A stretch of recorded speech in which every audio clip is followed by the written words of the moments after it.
بسم الله الرحمن الرحيم. ما يحب ربنا ويرضاه، ولا إله إلا الله وحده لا شريك له، إن محمدا عبده ورسوله صلى الله عليه وعلى آله وأصحابه وسلم تسليما كثيرا. أما بعد، قال شيخ الإسلام المجدد محمد بن عبد الوهاب النجري رحمة الله عليه في كتابه كتاب التوحيد، باب قول الله تعالى: firman Allah Subhanahu wa ta'ala, wa 'ala Allahi fatawakkalu in kuntum mu'minin. Dan hanyalah kepada Allah Subhanahu wa ta'ala kalian bertawakal jika kalian termasuk dari kalangan kaum mukminin. Di dalam ayat ini Allah Subhanahu wa ta'ala menjelaskan dan memerintahkan kepada kaum muslimin, kaum mukminin, jika benar keimanan mereka, agar hendaknya mereka hanya bertawakal kepada Allah Subhanahu wa ta'ala. Dan ayat ini dijadikan oleh beliau rahimahullah ta'ala sebagai judul bab. Dari sini menunjukkan bahwa Asy-Syaikh rahimahullah ta'ala dalam bab ini menjelaskan tentang salah satu jenis ibadah di antara ibadah-ibadah qalbiyah yang tidak diperbolehkan diserahkan pada selain Allah Subhanahu wa ta'ala, yaitu at-tawakkul, bertawakal. Dan bertawakal merupakan amalan hati. Kata Imam Ahmad rahimahullah ta'ala, at-tawakkulu amalul qalbi. Bertawakal itu adalah amalannya hati. Dan apabila kita mengetahui bahwa tawakal itu adalah ibadah, maka sebagaimana jenis-jenis ibadah yang lainnya, bahwa dalam beribadah tidaklah dibenarkan bagi seorang untuk menyerahkan salah satu dari jenis ibadah kepada selain Allah Subhanahu wa ta'ala. Wa ma umiru illa liya'budullah mukhlishina lahu ad-din hunafa. Tidaklah mereka diperintahkan melainkan mereka beribadah kepada Allah dalam keadaan mukhlis, memurnikan ibadah itu hanya kepada Allah Subhanahu wa ta'ala. Dan jika tawakal kepada Allah berarti kita telah menyerahkan seluruh urusan kita hanya kepada Allah. Allah Subhanahu wa ta'ala sebagai wakiluna di dalam menyelesaikan segala macam urusan.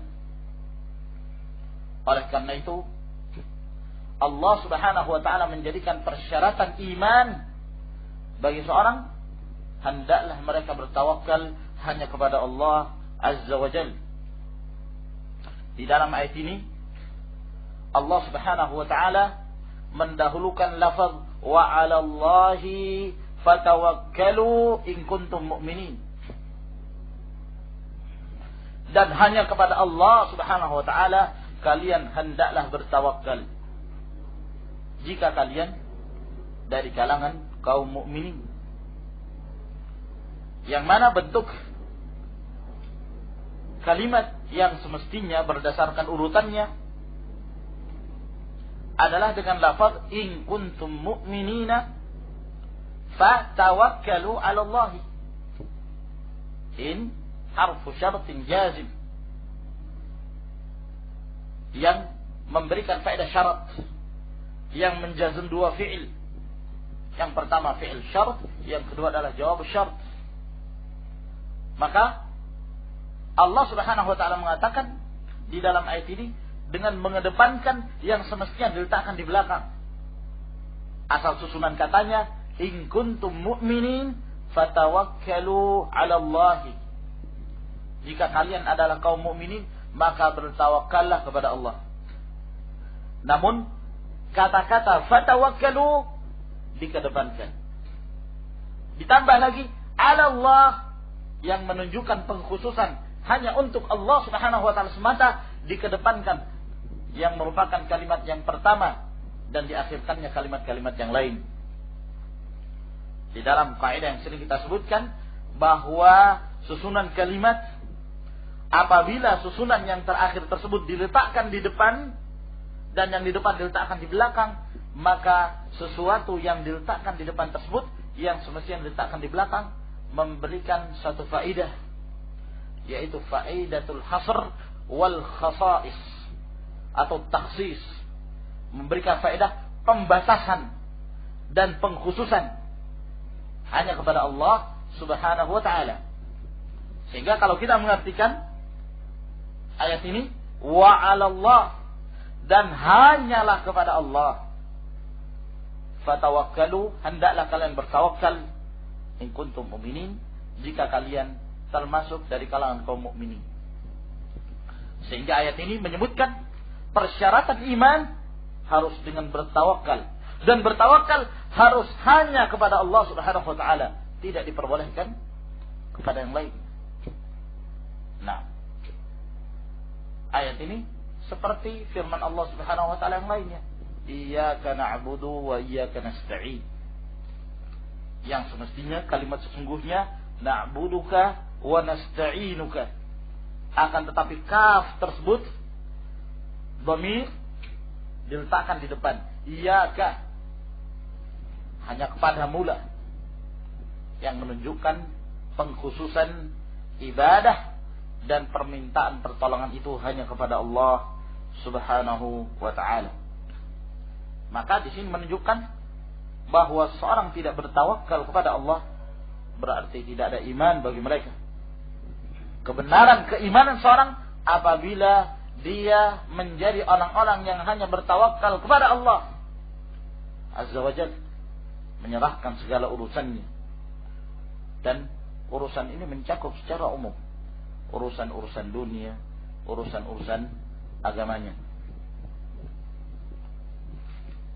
Wa qauluhu, dan Allah Subhanahu wa taala berfirman, innamal mu'minuna alladzina idza dzukirallahu wajilat qulubuhum wa idza tuliyat 'alaihim ayatuhu zadatuhum imana wa 'ala rabbihim yatawakkalun. Sesungguhnya hanyalah orang-orang mukminin itu, mereka itu adalah orang-orang yang apabila disebutkan Allah maka bergetarlah hati-hati mereka.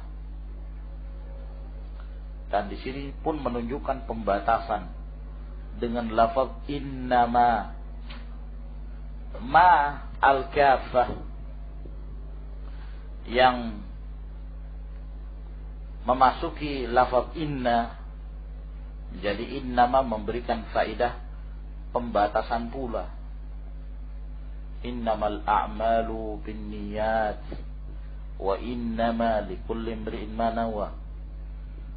Ya, memberikan faedah pembatasan, sesungguhnya amalan itu hanyalah benar dengan niat, dan seterusnya. Nah, maka ayat ini menunjukkan pembatasan sifat kaum mukminin itu, bahwa kaum mukminin itu adalah orang-orang yang ketika disebutkan Allah, disebut nama Allah, diagungkan nama Ar-Rahman, maka bergetarlah hati-hati mereka. Berbeda dengan kaum munafikin, kaum munafikin tidak masuk sedikit pun dalam hati mereka dari zikir-zikir mereka kepada Allah. Mereka tidak beriman dengan sesuatu apapun dari ayat-ayat Allah. Mereka tidak bertawakal hanya kepada Allah. Beda dengan keadaan kaum mukminin. Kalau kaum mukminin, mereka berzikir kepada Allah masuk ke dalam hati mereka, menambah keimanan mereka. Mu'adz bin Jabal radhiyallahu taala anhu, pernah beliau mengajak sahabat yang lainnya ataukah para tabi'in yang lainnya untuk duduk bermajlis sejenak. Ta'alu bina nu'minu sa'ah. Kemarilah kalian kita beriman sejenak, yakni berzikir kepada Allah Subhanahu wa taala untuk menambah keimanan. Tatkala mereka berzikir, tatkala mereka mengingat Allah, semakin bertambah keimanan mereka itu. Oleh karena itu, Abdullah bin Abbas radhiyallahu taala anhuma, ketika beliau menafsirkan firman Allah ini, innamal mu'minuna alladzina idza dzukirallah wajilat qulubuhum, kata beliau, al munafiqun la yadkhulu fi qulubihim syai'un min dzikrillah 'inda ada'i fara'idhihi wa la yu'minuna bi syai'in min ayatillah. Orang-orang munafikin itu tidaklah masuk sedikit pun dalam hati mereka di saat mereka berzikir kepada Allah, tidak masuk ke dalam hati mereka. Tatkala mereka telah menunaikan kewajiban-kewajiban mereka dari salat-salat yang wajib, wala yu'minuna bisyai'in min ayatillah, dan mereka tidak mengimani sedikit pun dari tanda-tanda kekuasaan Allah, wala yatawakkaluna 'ala Allah, dan mereka pun tidak bertawakal kepada Allah, wala yusalluna idza ghabu, dan mereka tidak salat kalau mereka itu menjauh dari kaum mukminin. Jadi orang-orang munafikin ini salat memang semata-mata untuk memperlihatkan kaum mukminin bahwa mereka salat supaya dianggap muslim juga. Tapi kalau mereka tidak dilihat oleh kaum muslimin, tidak ada yang melihatnya, maka mereka tidak akan salat. Makanya Rasulullah sallallahu alaihi wasallam menyatakan, inna athqalas salati 'alal munafiqin salatul isya wa salatul fajr walau ya'lamuna ma fihi ma la atauhuma walau habwan. Sesungguhnya salat yang paling berat yang dirasakan oleh orang-orang munafikin itu salat isya dan salat subuh. Kenapa paling berat? Di zaman Rasulullah sallallahu alaihi wasallam, keadaan kaum muslimin kalau datang ke salat subuh dan salatul isya kan gelap, tidak ada listrik pada waktu itu. Nah, ya, sehingga mereka pun datangnya mereka tidak kelihatan. Paling berat mereka rasakan, ya, karena tujuan mereka untuk beribadah hanya untuk menampakkan di hadapan kaum muslimin, bukan karena keimanan mereka kepada Allah Subhanahu wa taala. Wa idza qamu ila sholati qamu kusala yura'unan nas. Kalau mereka bangkit mengerjakan salat, mereka salat dalam keadaan bermalas-malasan untuk menampakkannya di hadapan manusia. Itu tujuan mereka. Nah, di waktu isya waktunya gelap, di waktu subuh waktu gelap, sehingga ini salat paling berat mereka, karena datangnya mereka pun tidak dilihat oleh kaum muslimin. Nah, sehingga mereka adalah orang-orang yang paling malas mengerjakan salat itu. Nah, kalau mereka tidak mengerjakan salat, khawatir jangan sampai ketahuan oleh kaum muslimin, sehingga mereka diketahui sebagai kaum munafikin. Nah, akhirnya mereka salat tapi berat mereka dalam mengerjakan salat itu. Wala yu'adduna zakata amwalihim, dan kaum munafikin itu mereka tidak menunaikan zakat harta mereka. Fa akhbarallahu annahum laisu bimu'minin, maka Allah mengabarkan bahwa mereka itu bukanlah dari kalangan kaum mukminin. Tsumma wasafal mu'minina faqal, kemudian Allah menyifatkan kaum mukminin itu dengan firman-Nya, Innamal mu'minuna alladzina idza dzukirallah wajilat qulubuhum. Orang-orang mukmin itu adalah orang-orang yang ketika disebutkan nama Allah, maka takutlah hati-hati mereka, bergetar hati-hati mereka. Karena bergetarnya hati-hati mereka, takutnya mereka kepada Allah, fa'addau fara'idahu, maka mereka pun menunaikan kewajiban-kewajiban yang Allah Azza wa Jalla wajibkan pada mereka. Sebagian dari kalangan para ulama seperti As-Suddi menafsirkan firman Allah ini, innamal mu'minuna alladzina idza dzukirallahu wajilat qulubuhum, ketika disebut nama Allah bergetar hati mereka, yaitu seseorang yang ingin berbuat kezaliman, yang ingin melakukan perbuatan kemaksiatan, lalu kemudian ketika dia hendak melakukan perbuatan itu, ada yang menasihati dia, ada yang mengatakan kepadanya, ittaqillah, takutlah kamu kepada Allah. Maka dia pun bergetar hatinya mendengarkan nama Allah itu, sehingga dia tinggalkan perbuatan maksiat ini. Dalam hal ini ada kisah yang disebutkan oleh Rasulullah sallallahu alaihi wasallam berkenaan tentang 3 orang yang terkurung dalam gua. Kalau mereka bertawassul kepada Allah dengan amalan-amalan soleh mereka. Salah satunya seorang laki-laki yang sangat cinta kepada anak pamannya, seperti kecintaan seorang laki-laki pada wanita.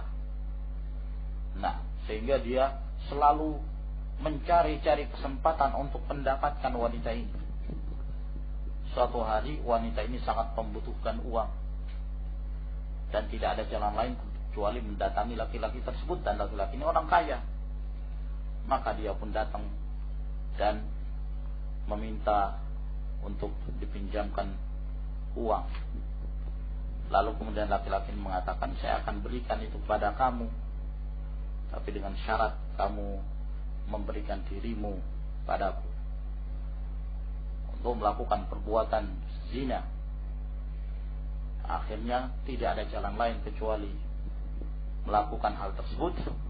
Maka ketika hendak terjadi, mereka berdua telah bertemu dan hampir saja terjadi perbuatan maksiatan itu.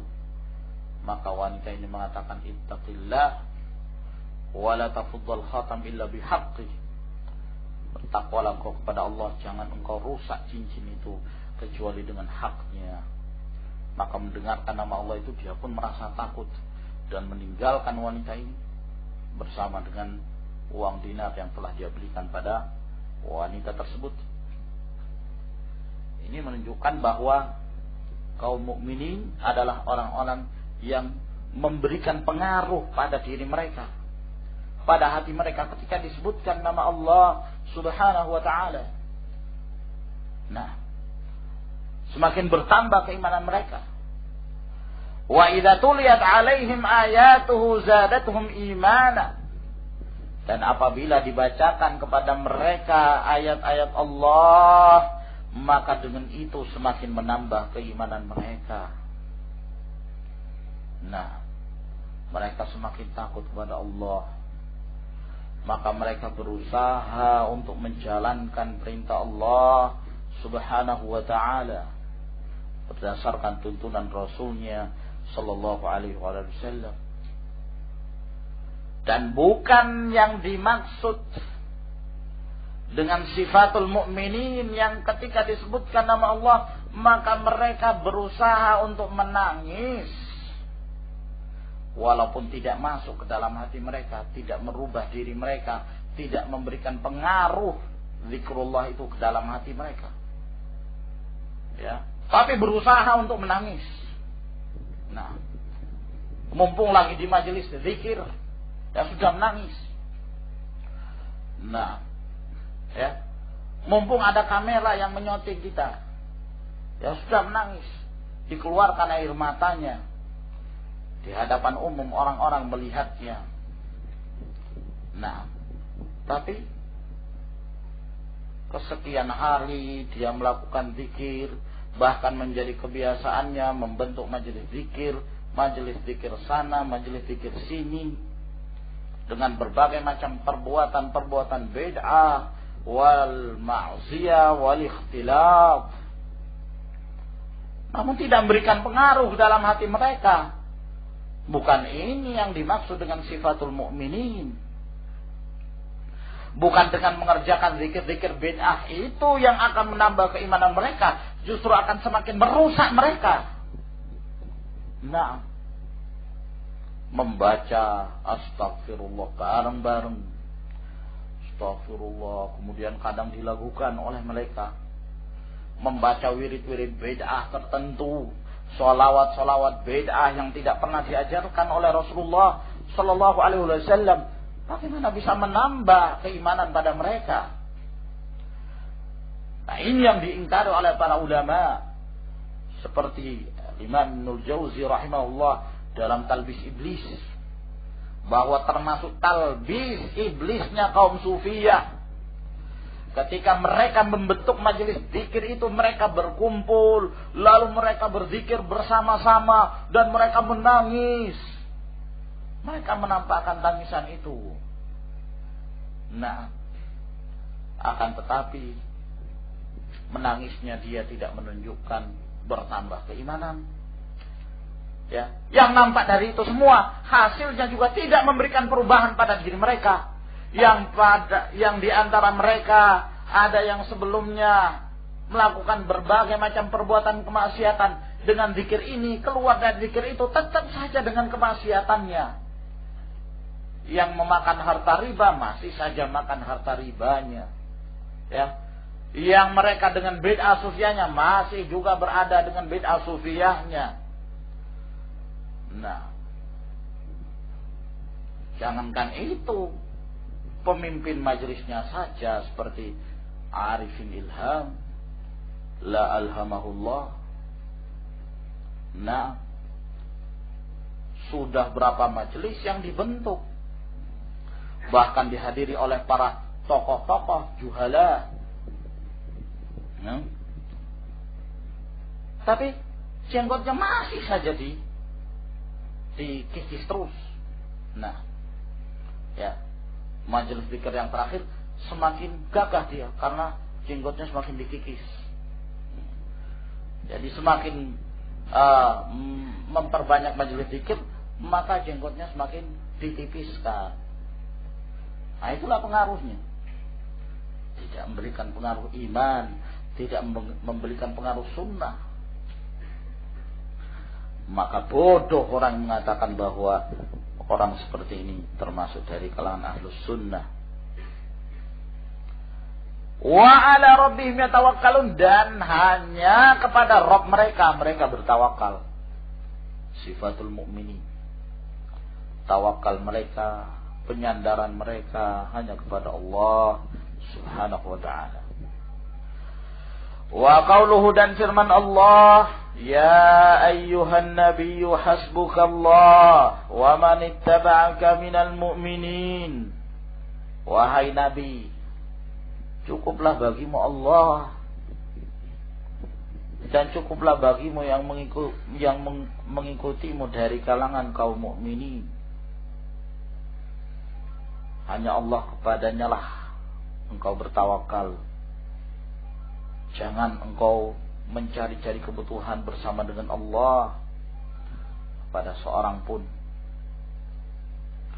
Berkata Ibnul Qayyim rahimahullah ta'ala dalam menafsirkan ayat ini, ay Allahu wahdaka kafika wa kafi adba'ik, yaitu hanya Allah sajalah yang memberikan kecukupan kepadamu dan memberikan kecukupan kepada para pengikutmu. Fala tahtajuna ma'ahu ila ahad, sehingga kalian, engkau dan para pengikutmu itu tidak membutuhkan bersama dengan Allah seorang pun. Ya, Allah yang menjadi sandaran. Hanya kepada Allah kita meminta pertolongan terhadap segala cobaan yang Allah Subhanahu wa taala berikan pada kita. Dan ini pendapat Syekhul Islam Ibnu Taimiyah rahimahullah ta'ala. Ya. Ada yang mengatakan bahwa makna dari ayat ini, cukuplah bagimu Allah dan cukuplah bagimu mukminin. Kata Ibnu Qayyim, ini keliru, tidak benar. Ya. Sebab yang demikian ini memberikan pemahaman bahwa bertawakal itu tidak hanya kepada Allah, tapi juga kepada kaum mukminin. Padahal tidak demikian. Allah yang mencukupkan mereka. Allah yang mencukupkan Rasulullah sallallahu alaihi wasallam, dan Allah yang mencukupkan kaum mukminin. Sehingga bagi mereka tidak ada jalan untuk bertawakal kecuali hanya kepada Allah Subhanahu wa taala semata. Wa qauluhu, dan firman Allah, wa man yatawakkal 'ala Allahi fahuwa hasbuhu. Barang siapa yang bertawakal hanya kepada Allah, maka Allah lah yang memberikan padanya kecukupan. Nah, Allah yang senantiasa memberikan padanya pertolongan. Allah Subhanahu wa ta'ala memberikan padanya pemeliharaan. Kaum mukminin, keadaan mereka seluruhnya baik,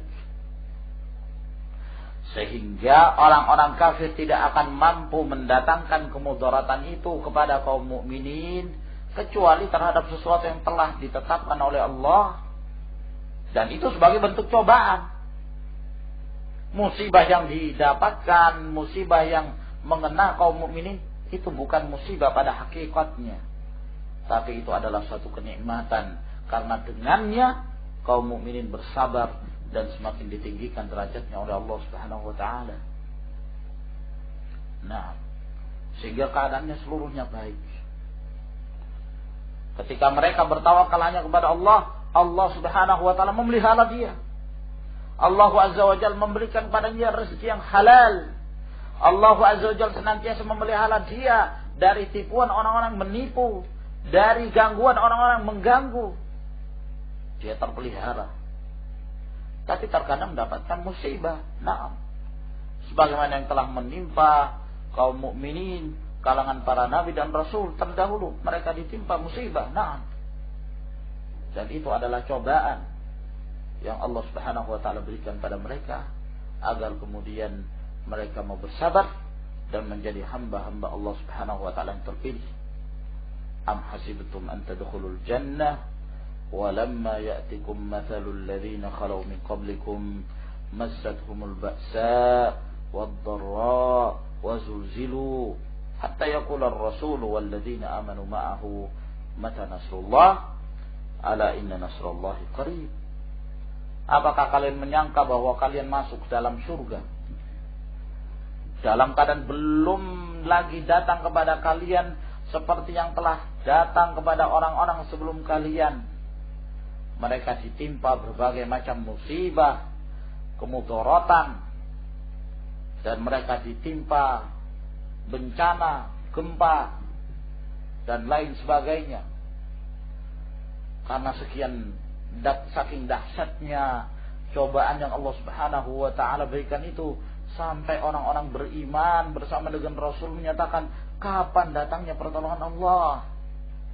Maka di saat itulah Allah Subhanahu wa taala mengatakan, ketahuilah pertolongan Allah itu sangatlah dekat.